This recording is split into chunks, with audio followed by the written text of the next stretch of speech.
मायरी super hit. अरे यार मतलब मजेदार। कौन सा रोल प्ले किया उसके अंदर आपने? कैसे आपने इतना सख्त रोल इतने मीठे तरीके से प्ले कर लिया? आपकी सोच है, मतलब मुझे मैं छोड़ चुकी थी एक्टिंग ऑलमोस्ट, आपको पता है अलविदा हो गया था एक्टिंग से। मुझे लगता था मैं फिर कौन सा लास्ट प्रोजेक्ट था आपका? एक बड़ा अच्छा नाम तो मेरे जीने की वजह एक लास्ट प्रोजेक्ट था 5 years बैक। और एक लंबा ब्रेक आपका बीच का आया। 4 to 5 years। 4 to 5 ईयर का हाँ। ब्रेक। तो वो याद नहीं आ रहा था कि रास्ते में रोकना? हाँ, पर अपने कुछ पर्सनल रीजंस थे जिन पे भी हम बात करेंगे अभी लेटर ऑन। तो उसकी वजह से आई वाज़न्ट वर्किंग। अच्छा, मैं बड़ा इंटरेस्टेड उस पर। मुझे पता है, आप इस सारी बात में इंटरेस्ट आपका लूज हो गया, सारा इंटरेस्ट वही चला गया। यार मेरे बड़ा मजा आता है कि हुआ एक्चुअली क्या, कितना बड़ा बंदा स्टार होता है, फिर अचानक वो गायब होता है, फिर वो कम बैक करता है और फिर वो स्टार बनता है। बीच में जो दिन होते होंगे वो किन लोगों के लिए गुजारता है, कितना प्यार होता होगा उन लोगों से, या कितना। मैं टीवी नहीं देखती थी, मैं पाकिस्तानी, मतलब केबल शेबल था ही नहीं। तो आप यहाँ नहीं थी, मालदीव में थी, कहाँ थी आप? नहीं, मैं दुबई में भी थी, कराची में भी थी। पर मैं कहीं भी टेलीविजन नहीं देखती थी क्योंकि देख सकती नहीं थी। मुझे रोना आता था देख के, तकलीफ होती थी। क्योंकि जब एनी पेनी कोई भी एक्ट्रेस जो है वो काम कर रही होती थी। 5 साल की बात करें, 5 दिन और 5 महीने की बातें नहीं होती। जी एग्जैक्टली।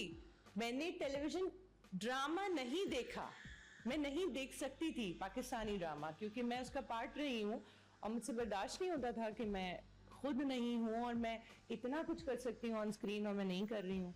तो 5 साल का ब्रेक, जी, उस पे जरा मुझे बताइएगा कि वो 5 साल आपके कैसे गुजरे? ड्रामा नहीं देखा, नहीं देख सकती थी। और ना देखने की वजह तकलीफ थी कि यार मैं देखूं? तकलीफ थी, ऑब्वियसली मिस करती थी मैं इश्क करती हूँ अपने काम से, तो I used to miss it कि यार मैं क्यों नहीं कर रही हूँ काम।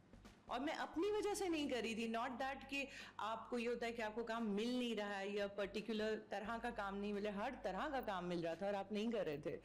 सो ऑफ कोर्स मैंने छोड़ दिया था ड्रामा देखना। अम्मी की तरफ से आ रहा था कि करो?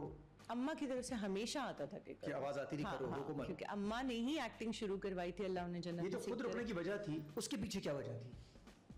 औलाद मेरी छोटी थी, हाँ। और वी बिन थ्रू, वो मैं ऑलरेडी डिस्कस भी कर चुकी हूँ, तो कोई छुपाने की बात है नहीं। उसकी स्टडी के प्रॉब्लम्स थे, डिवोर्स के इश्यूज थे, तो मुझे नहीं लगा कि मैं मेंटली 100% अपने काम को उस वक्त दे सकती थी। और ये फील नहीं हो रहा था कि दिन जा रहे हैं मेरे, ये टाइम जा रहा है? नहीं, मैं नाइंसाफी फिर भी नहीं कर सकती, भले कुछ चला जाए, भले शख्स चला जाए, भले काम चला जाए, भले वक्त चला जाए, नाइंसाफी वो। बेटा माशाल्लाह आपका? हाँ माशाल्लाह। बेटा कितनी एज है उनकी?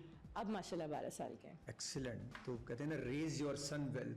हाँ, तो आप बेटे की तरबियत कर रही हैं, कल बड़ा होके वो एक अच्छा हस्बैंड बन सके। इंशाल्लाह। और आप देखें कि एक काम जो 12 घंटे पे मुश्तमिल है, उसमें आप एक बच्चा भी पाल लेंगे और 12 घंटे शूट पे भी रह लेंगे।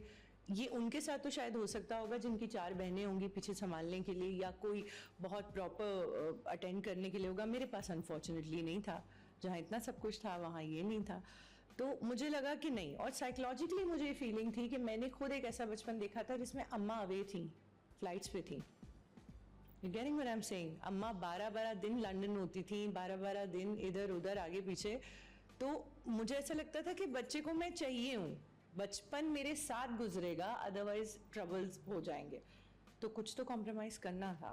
जहन में था कि मेरे साथ कहीं ये थोड़ा सा तो मैं नहीं होने दूंगी यहाँ पर। नहीं होने दूंगी। एटलीस्ट एक पेरेंट रह गया है बच्चे के पास, तो वो भी नहीं होगा, तो पीछे फिर मेड्स पे। और तो आपने अपने करियर पे कॉम्प्रोमाइज किया बच्चों के लिए? मैंने ड्रॉर खोला, उसमें एक पोटली बनाई अपने ख्वाबों की, वो रखी, ड्रॉर बंद किया और पहले माँ का किरदार अदा किया। उसके बाद फिर ओह गॉड, ये बहुत मुश्किल था। देखती तो होंगी ना कहीं सब कुछ मैंने बंद करके रखा हुआ है, किसी के लिए रखा हुआ है?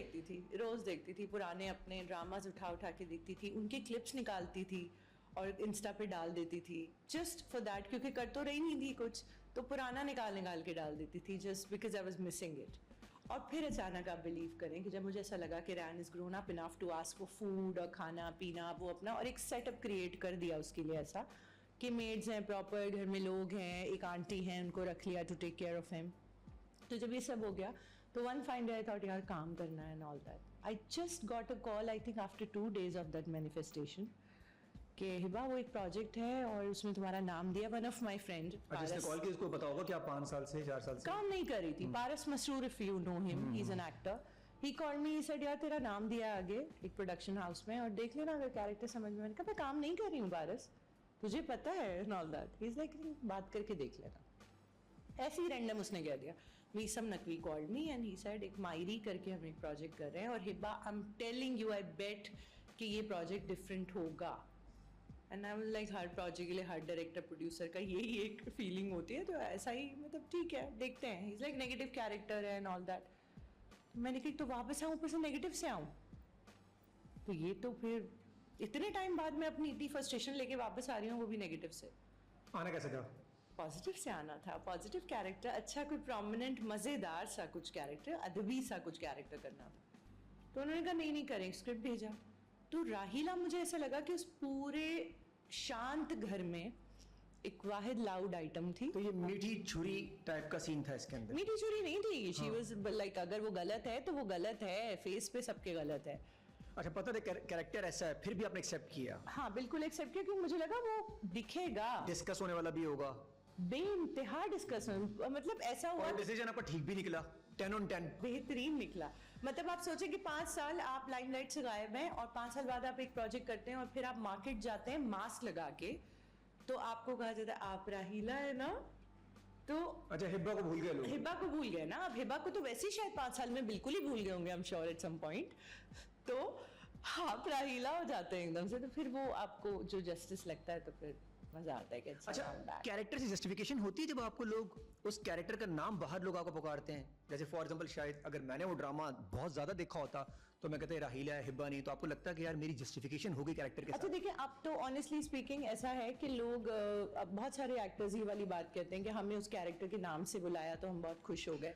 देखिए कैरेक्टर मशहूर हो जाते हैं, बगैर मेहनत के भी हो जाते हैं कभी कभी, ठीक है, सो ऐसा नहीं है। लेकिन जब आप कैरेक्टर को ऐसा बना देते हैं कि आपको खुद लग रहा होता है घर जाके कि आप राहीला हैं, खुद फील हो रहा होता है कि मैं हिब्बा हूँ या मैं राहीला हूँ। अच्छा, लोग इसको बड़ा वो समझते हैं कि यार मैंने बड़ा अच्छा जस्टिफाई किया रोल के साथ। नहीं, कोई जस्टिफाई नहीं किया। सारे मैं देख रही हूँ आजकल, पता नहीं कौन कौन टॉम डिक एंड हैरी मशहूर हो जाते हैं कैरेक्टर नेम से, तो इसका मतलब है आपने जस्टिस करने के लिए तो ये ड्रामा थोड़ा डिफरेंट है, जितनी मेरी नॉलेज है इसके बारे में, ड्रामा डिफरेंट है, वो बिल्कुल रोमांटिक और ऐसा नहीं है कि जी नहीं। जो शादी के बाद के डिवोर्स वाले मसले, अफेयर्स। नहीं देखिए, मायरी में वैसे डिवोर्स वगैरह हुई है, हमारे यहाँ तो कोई ऐसा ड्रामा है ही नहीं ना जिसमें डिवोर्स ना हो, दूसरी बीवी ना हो, ऐसा तो होता ही नहीं ना। ये क्यों? ये कोई मजा आता है क्या? नहीं, हमारी स्टोरी लाइन है हमारे पास। अच्छा, लोग रिलेट क्यों करते हैं इसे हर घर में? क्यों, शायद पाकिस्तान में होता ही है, मुझे ऐसा लगता है। हाँ, आपने कभी देखा है कि कोई 5 दिन काम करके 2 दिन कहता हो कि will work hard party hard? ऐसा तो हमारा स्टेट ऑफ माइंड ही नहीं है ना पाकिस्तान में। तो पार्टी हार्ड शादियां हैं हमारे, शादियां हैं हमारे यहाँ तो ये सीन है कि दादा मतलब जिंदगी ये हमारे मर्दों का मसला क्या है, इनको जैसे ही पैसा आता है शादियां और गाड़ियों में जोर डाल देते हैं। चक्कर क्या है जी बताइए? या गाड़ी चेंज करेंगे, हाँ, या डायरेक्ट, और फिर उस शादी से भी बेजार आके तीसरे कहीं जाके गम गलत कर रहे होते हैं अपना। कब रुकेंगे? इनकी ब्रेकें कितनी फेल है, ये क्या इनकी गाड़ियों की ब्रेक्स फेल है, क्या इशू है? मतलब हुआ क्या है? लोग हैं ये, क्या इनको वो ये पाकिस्तान में हो रहा है, बाकी हमारे साथ ज्यादा नहीं हो रहा? नहीं हमारे साथ ज्यादा, मैंने आपको बताया ना, हमारे तो मसले वो वाले नहीं है ना कि आज हम हाइकिंग करेंगे। इसके अंदर सोशल मीडिया का रोल है, पहले जरा कम नहीं था? मुझे तो लगता है सोशल मीडिया से बड़ा और अच्छा सीन हो जाना चाहिए था, आप और बिजी हो जाने चाहिए थे, आपके पास बहुत सारे आइडियाज। बिजी है ना, वो सारा दिन इनबॉक्स में देखते रहते किसने हाई लिखा, किसने हेलो को, कौन किसकी शक्ल। तो बस हाय हेलो में बिजी रहो ना भाई। अगर आप अनमैरिड हो तो गर्लफ्रेंड कर लो, लेकिन अगर मैरिड हो तो बीवी के साथ खुश रहो, दोस्तों मेरे ख्याल में करो। तो अगर शादी कर ली है तो अब फिर निभाओ अच्छे से, और या तलाक लेके प्रॉपरली फिर दूसरी शादी कर लो। हाँ मतलब उसकी इस तरह तो आप आर्ट चलाते रहे, नो प्रॉब्लम, एक को छोड़ा एक को पकड़ा, एक को छोड़ा एक को पकड़ा, ऐसे तो आप अपनी सारी जिंदगी ट्रेन चलाते रहे, मसला नहीं। तो रोक, इस ट्रेन को भी रुकवा दो थोड़ा। नहीं रुकेंगे ना, रुकेंगे नहीं ना। अच्छा, ये एक तरफ की ट्रेन है, खवातीन की ट्रेन ऐसी नहीं है? नहीं, खवातीन की ट्रेन तो बेचारी बहुत जो है वो सेल्फ रिस्पेक्ट के साथ चलने वाली है, उसको तो कोई छोड़ जाता है वो उस सदमे से जिंदगी भर नहीं निकल पाती। हाय मेरे मियां ने दूसरी